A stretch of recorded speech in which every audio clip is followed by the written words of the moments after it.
اللهم صل على محمد وعلى آل محمد كما صليت على إبراهيم وعلى آل إبراهيم إنك حميد مجيد اللهم بارك على محمد وعلى آل محمد كما باركت على إبراهيم وعلى آل إبراهيم.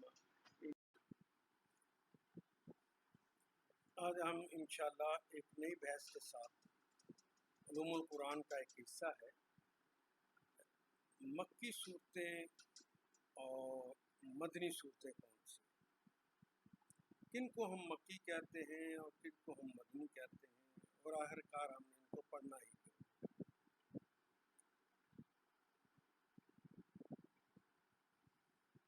مکی صورتوں کی اور مدنی صورتوں کی جو تقسیم ہے یہ زمانہ نزول اور مرکز دعوت کے اعتبار سے ہے۔ یعنی اگر زمانہ نزول مکہ کا ہے اور دعوت کے مخاطب اہل مکہ ہیں تو اس زمانے میں جو صورتیں نازل ہوئی ہیں وہ سب مکی کہتے ہیں، کیونکہ دعوت کا میدان اس وقت مکہ ہے۔ جب نبی اکرم صلی اللہ علیہ وسلم وہاں سے ہجرت کر کے مدینہ تشریف لے گئے تو مدینہ میں جا کے جتنی بھی صورتیں نازل ہوئی ہیں وہ ساری کی ساری مدنی ہے۔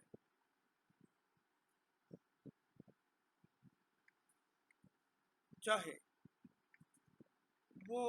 نبی اکرم صلی اللہ علیہ وسلم کے اوپر نازل ہونے والی جو ہجرت کے سفر کے دوران وہ فتح مکہ کے موقع کی ہیں، وہ غزوہ حدیبیہ کے موقع کی ہیں، یا مکہ کے مضافات میں نازل ہوئی ہیں، لیکن ہجرت مدینہ کے بعد جب مدینہ کے لوگ مخاطب تھے، جب میدان مدینہ میں لگا ہوا تھا دعوت کا، اس زمانے میں نازل ہونے والی ساری کی ساری وہ مدنی ہے۔ ہاں ایک اور تقسیم بھی ہے کہ اگر زیادہ آیات مکی ہیں اور کم اس میں مدنی ہے ان کو بھی ہم مکی ہی کہتے ہیں، اور اگر زیادہ آیات کسی صورت کی مدنی ہے لیکن اس میں چند مکی بھی ہیں تو ہم انہیں مکی نہیں کہیں گے، وہ سورہ جو ہے وہ مدنی ہی کہلائے۔ اس لیے اہل علم نے جو اس کی تعریف کی ہے وہ یہ ہے، ان المکیہ یعنی یہ جو مکی صورتیں ہیں من نزل قبل ہجرہ جو ہجرت سے پہلے نازل ہوئے ہیں، ان کانا بالمدینہ چاہے وہ مدینہ میں نازل ہوئی ہوں لیکن ہجرت سے پہلے نازل ہو گئی ہیں تو وہ مکی ہی کہلائیں گی۔ والمدنی اور مدنی صورتیں وہ ہوں گی ما نزل بعد الہجرہ جو ہجرت کے بعد نازل ہوئی، ان کانا بمکہ چاہے وہ مکہ میں ہی نازل ہوئی ہوں لیکن ہجرت کے بعد ہوں۔ تو گویا دیکھا جائے گا کہ مرکز دعوت کیا تھا۔ ہجرت کے بعد 3 مرتبہ نبی اکرم صلی اللہ علیہ وسلم مدینہ تشریف لائے، جو صورتیں یہاں نازل ہوئی ہیں یہ سب مدنی ہی کہلائی۔ دوسری بات بلکہ تیسری بات اس کے اندر سمجھنے والی یہ ہے کہ یہ توقیفی نہیں ہے، ایسا نہیں ہے کہ اس کے بارے میں نبی اکرم صلی اللہ علیہ وسلم نے کہا ہو کہ لکھ لو کہ یہ مکی ہے، لکھ لو کہ یہ مدنی ہے، نہیں ایسا نہیں۔ یہ تو نزول قرآن کے حساب سے جو ریکارڈ صحابہ کے پاس موجود تھا، اہل علم کے پاس موجود تھا، اس ریکارڈ کے حساب سے یہ چیزیں مرتب کی گئیں اور پتہ چلا کہ یہ مکہ میں نازل ہوئی تھی، یہ مدینہ میں۔ اس کا سب سے اہم علم، بڑا علم جو تھا وہ 2 افراد کے پاس تھا، اور وہ کہا کرتے تھے کوئی نہیں پتہ زندگی کب ختم ہو جائے، وقت سے پہلے ہم سے پوچھ لو کہ کون سی مکی ہیں اور کون سی مدنی۔ حضرت عبداللہ ابن مسعود ہیں اور حضرت علی کرم اللہ وجہ، تو ان کے علم کی بنیاد پر ہی یہ ساری تقسیم لکھی گئی، اور وہاں پہ آج ہم دیکھتے ہیں کہ ہر صورت کے آگے لکھا تو یہ مکی ہے یا مدنی،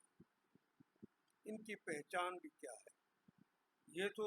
جو لکھ لیا گیا ہے یہ تو اس علم کے مطابق لکھا گیا ہے جو حضرت علی کرم اللہ وجہ کے پاس تھا، جو حضرت عبداللہ ابن مسعود رضی اللہ تعالیٰ عنہ کے پاس تھا، اس علم کی بنیاد پر وہاں لکھ لیا جاتا ہے۔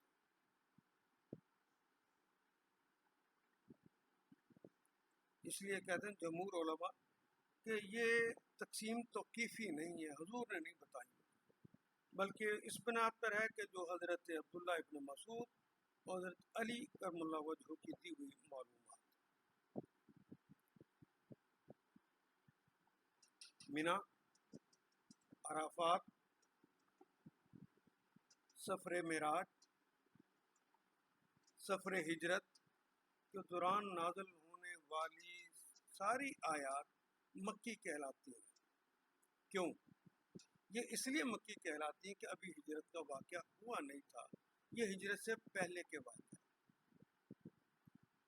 سورہ اعراف میں نے عرض کیا تھا نا، سورہ اعراف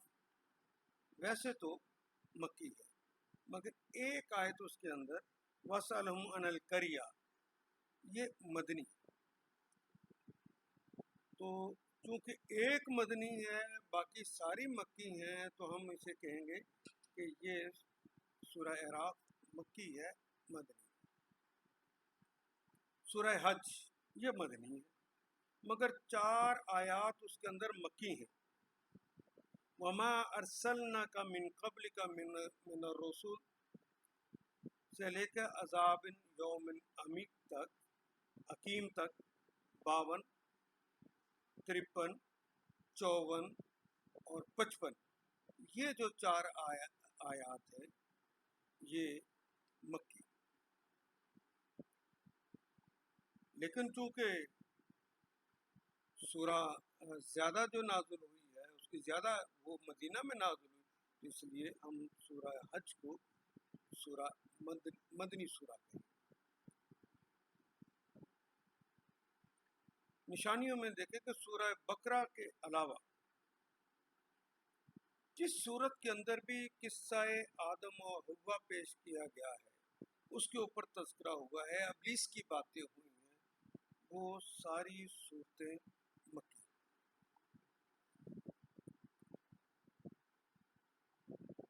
عموماً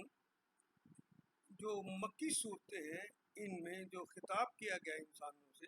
وہ یا ایھا الناس کہہ کر کیا گیا، یا ایھا الذین آمنوا کہہ کر نہیں، یا ایھا الناس کہہ کر بلایا گیا، اور مدنی کے اندر یا ایھا الذین آمنوا وہاں ہم پڑھیں۔ یہ جو صورتیں ہیں جو مکہ میں نازل ہوئی بہت چھوٹی صورتیں ہیں، بڑا اجمال سے کام لیا گیا ہے، اور خاص طور پہ آپ 30واں پارہ دیکھیں، چھوٹی چھوٹی صورتیں ہیں لیکن معنی سے لبریز ہے۔ اس کی تفصیل پڑھنا چاہیں تو وہ بے شمار ہے، لیکن چند جملوں کے اندر پوری کہانی مکمل کر دی۔ مکی صورتوں میں زیادہ تر مقابلہ جو تھا، چونکہ اہل مکہ بت پرست تھے تو بت پرستوں کو سمجھانے کے لیے کی گئی ہیں، اور کلّہ کا لفظ جو اس میں آتا ہے وہ بھی مکی۔ 33 مرتبہ آخر نصف جو قرآن حکیم میں اس کے اندر 15 صورتوں کے اندر لفظ کلّہ آیا، یہ ساری صورتیں بھی مکی۔ یہاں کلّہ کا کلمہ، تمام حروف مقطعات جس کے شروع میں آتے ہیں وہ تمام صورتیں جن کے شروع میں حروف مقطعات آتے ہیں سوائے سورہ بقرہ، سورہ آل عمران اور سورہ رعد، گویا باقی سب کے اندر جن میں حروف مقطعات آئے ہوئے ہیں وہ مکی۔ اگر یہ 30واں پارہ ہی آپ دیکھیں جو مختصر لکھا ہوا ہے، میں نے عرض کیا تھا مختصر بھی، لیکن پرشکو الفاظ استعمال کیے گئے، استعارے تشبیہیں استعمال کی گئی ہیں اس کے اندر، اور ذخیرہ الفاظ زبردست ہے۔ اس کی وجہ کہ عرب کے اندر جو لوگ تھے جن کے ساتھ مقابلہ تھا وہ انتہائی زیرک، معاملہ فہم اور عربی ادب کی معراج پر تھے، جن کے کہے ہوئے شعری مجموعوں کو معلقات کہا جاتا ہے جو خانہ کعبہ میں لٹکا دیے جاتے ہیں۔ اب ان کو سمجھانا تھا، ان کے لیول کی چونکہ باتیں کرنی تھی، تو وہاں پر ایسے ہی کلمات جس کے اندر جو اجمال کا کمال ہو، جس کے اندر فصاحت اور بلاغت پورے زور پر ہو، اور اس کے اندر ایک اور خوبی ہے کہ مضامین کی روانی دریا کی روانی کی طرح بے شمار، جس طرح بہتا دریا ہے، آپ اس کو تلاوت کریں یا تلاوت کو سنیں تو احساس ہوتا ہے کہ ایک دریا ہے جو اپنی موج کے ساتھ بہتا اس طرح۔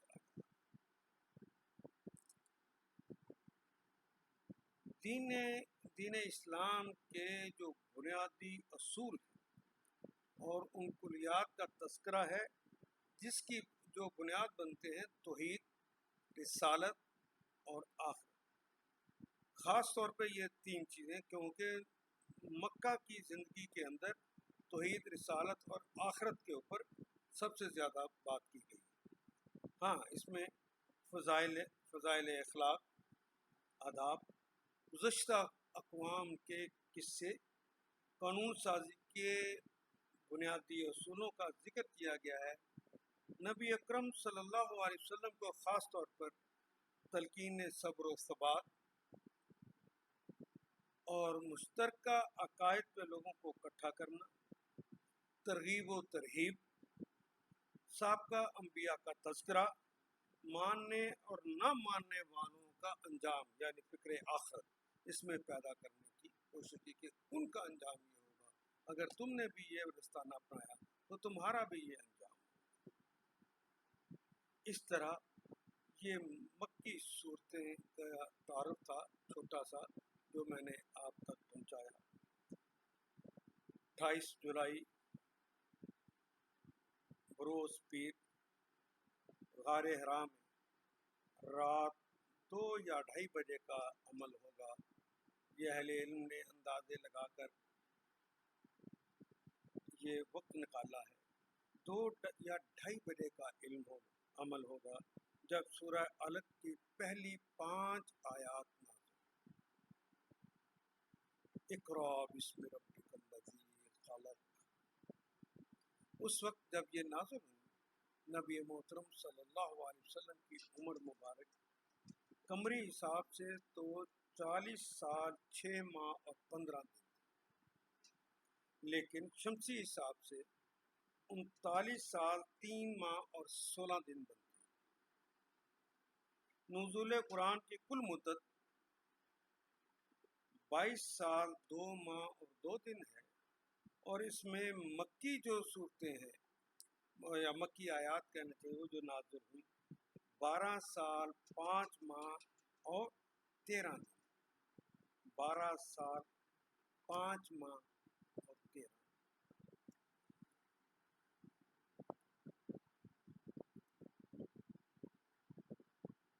یہ سورہ بقرہ جس طرح آپ کو پتہ ہے کہ میں ایک اور بات رہ گئی تو وہ بتاتا ہوں کہ سورہ بقرہ مدنی سورہ، لیکن اس کے آخر پہ آپ نے پڑھا ہے آمن الرسول بما انزل الیہ والمؤمنون کل من آمن باللہ۔ یہ جو 2 آیات ہیں 285 اور 286 یہ مکی ہے، جو مکہ میں اور ہجرت سے پہلے نازل، اور مدنی صورتیں جو ہیں ہجرت مدینہ اور اس کے بعد کے سفروں میں جو نازل ہوئی، فتح مکہ چاہے وہ غزوہ حدیبیہ ہو یا شہر مکہ یا مضافات مکہ میں نازل ہوئی ہوں، یہ ساری آیات اور صورتیں مدنی کہلاتی ہیں کیونکہ ہجرت کے بعد نازل ہوئی۔ سورہ نساء یہ مدنی ہے، سورہ نساء مدنی، لیکن اس کی آیت نمبر 85، ان اللہ یامرکم ان تؤدوا الامانات الی اہلھا، یہ مکہ میں نازل ہوئی تھی، لیکن چونکہ مدینہ منورہ میں نازل ہونے والی اکثر آیات تھی اس لیے وہ مدنی کہلاتی۔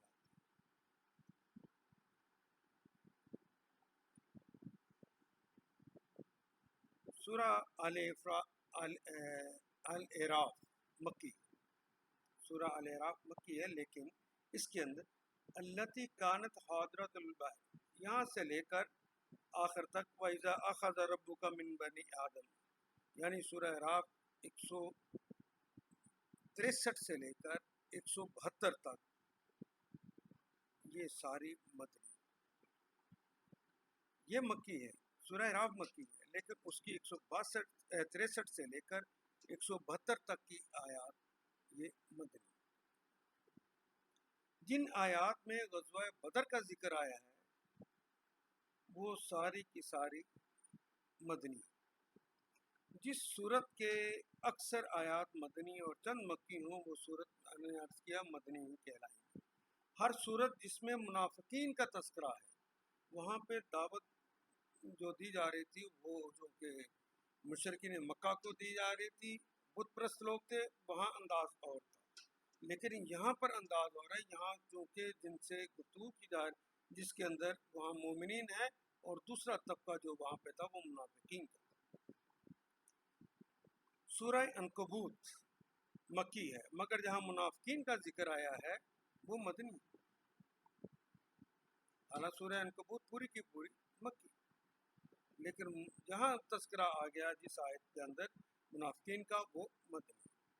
سورہ بقرہ مدنی ہے، لیکن 285 اور 86 میں نے عرض کیا وہ ہجرت سے پہلے کی تھی، مکی کہلائیں گے۔ یہ ہجرت سے ایک سال پہلے معراج کے موقع پہ نازل ہوئی، جب کشمکش عروج پر پہنچ گئی تھی تب یہ نازل ہوئی تھی، دونوں 285 اور 286 سورہ بقرہ، ورنہ سورہ بقرہ تو مدنی۔ مدنی صورتوں کے اندر یا ایھا الذین آمنوا کہہ کر خطاب کیا گیا، اور یہ خطاب 85 آیات کے اندر ہوتا ہے، 85 آیات کے اندر یہ سب کی سب مدنی ہے، یا ایھا الذین آمنوا کہہ کر پکارے گئے یہ صورتیں، اور یہ آیات بھی طویل بھی ہیں اور مفصل بھی۔ وہ جہاں پہ اعجاز سے کام لیا گیا تھا، وہاں جہاں اختصار سے مکہ میں کام لیا گیا تھا، یہاں لوگوں کو سمجھانے کے لیے تفصیل بتا دی گئی، سب کھول کھول کے سمجھا دیا گیا، مفصل بھی ہیں اور طویل بھی۔ ان کے مقابلے پر یہ نسبتاً آسان اور سادہ ہے۔ مکی تو میں نے عرض کیا تھا نا کہ یہ عربی ادب فصاحت و بلاغت کی معراج ہے، لیکن یہ سادہ اور آسان ہے، اسلوب کے اندر انتہائی ٹھہراؤ ہے، دھیما پن ہے۔ جس طرح وہاں میں نے عرض کیا تھا نا وہ سمندر دریاؤ کی روانی نہ محسوس ہوتی ہے، نہیں یہاں پر بڑا دھیما پن ہے، مضامین کے اندر سمندر سی گہرائی، لیکن بہت گہری باتیں یہاں کہی گئی، یہ آخری باتیں کہی جانی تھی اس لیے پوری گہرائی کے ساتھ کہہ دی۔ مکہ میں نازل ہونے والے کلیات کی تفصیل یہاں پر آپ کو ملے گی، مکارم اخلاق، ثقافتی اور تہذیبی عمارت کی مکمل تکمیل یہاں پر آپ کو ملے گی، اجتماعی اور بین الاقوامی امور کے بارے میں اصول و احکام یہاں مدنی صورتوں کے اندر ملیں گے، یہود و نصارہ کو خصوصی دعوت ملے گی آپ کو ان مدنی صورتوں کے اندر، عبادات، معاملات، خاندانی نظام، وراثت، جہاد، قتال، اور ہر وہ صورت جس میں جہاد اور قتال کا تذکرہ آیا ہے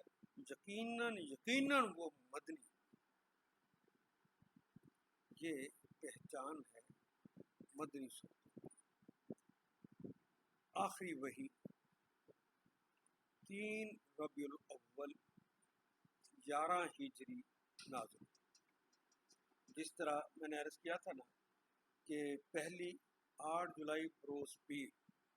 غار حرا میں 2:30 بجے سورہ علق کی اقرا بسم ربک الذی خلق نازل ہوئی تھی۔ اسی طرح آخری وحی 3 ربیع الاول کو جو سود سے متعلق آیات وہ نازل ہوئی، جس میں کہا کہ یہ اللہ اس کے رسول کے ساتھ کھلی جاتی ہے، وہ آیات نازل ہوئی۔ اس آیات کے لکھنے کی سعادت بھی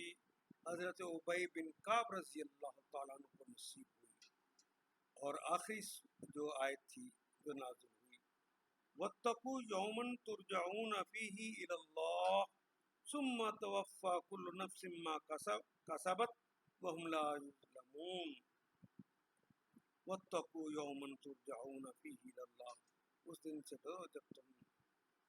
سب نے واپس پلٹ کے جانا ہے اپنے اللہ کی طرف۔ پھر ہر نفس کو، ہر جان کو جو دنیا سے جائے گا، اس نے جو کمایا ہے اللہ تعالیٰ اس کو عطا کرے گا۔ وَهُمْ لَا يُظْلَمُونَ، اور وہ ظلم نہیں کیے جائیں گے، اللہ ان پہ ظلم نہیں کرے گا۔ جو ان کے ہاتھوں کی کمائی ہوگی اس کے مطابق ان پر معاملہ کیا جائے گا۔ یہ حضرت عائشہ اور حضرت عبداللہ بن عباس کے سے مروی جو حدیث ہے اس کے اندر بھی اسی کا تذکرہ ہے۔ اور اس آیت کے جو 3 کو نازل ہوئی، ٹھیک اس کے 8 دن کے بعد یعنی 12 ربیع الاول کو 11 ہجری 12 ربیع الاول، اس واقعہ کے 8 روز بعد رسول اللہ صلی اللہ علیہ وسلم دنیا سے تشریف لے گئے۔ نزول قرآن کی مدنی مدت 9 سال 9 ماہ اور 9 دن، 9 سال 9 ماہ اور 9 دن، اور مکی 12 سال 5 ماہ 13 دن۔ آخری مکمل صورت جو مدینہ میں نازل ہوئی، اذا جاء نصر اللہ، سورہ الفتح، یہ نازل ہوئی۔ اور نبی اکرم صلی اللہ علیہ وسلم نے بتا دیا تھا کہ اس سورہ میں مجھے بتا دیا گیا کہ میرے وصال کا وقت قریب آ گیا۔ یہ حجۃ الوداع کے موقع پہ نازل ہوئی، اور اس میں رسول اللہ کو خبر دے دی گئی تھی، اور اس طرح آخری آیت نازل ہو گئی۔ اور وہ پھر کس طرح کمپائل کی گئی ساری چیزیں وہ میں نے آپ سے پہلے عرض کی۔ یہ مختصر سا تعارف تھا جی مکی اور مدنی صورت، اور انشاءاللہ یہ چھوٹا سا میں نے کیا ہے، یہ آپ تک آسانی سے پہنچ جائے گا۔ اس کو بھی آپ کتابوں سے بھی پڑھیں، جہاں کوئی ٹکراؤ ہو، کوئی نئی بات پوچھنی ہو، کوئی بات سمجھ نہ آ رہی ہو، تو 0300 47 33 774 پر مجھ سے رابطہ کریں، اور انشاءاللہ جو اللہ نے توفیق دی ہے اس کے مطابق میں آپ سے عرض کروں۔ اقول قولی ھذا واستغفر اللہ لی ولکم ولسائر المؤمنین۔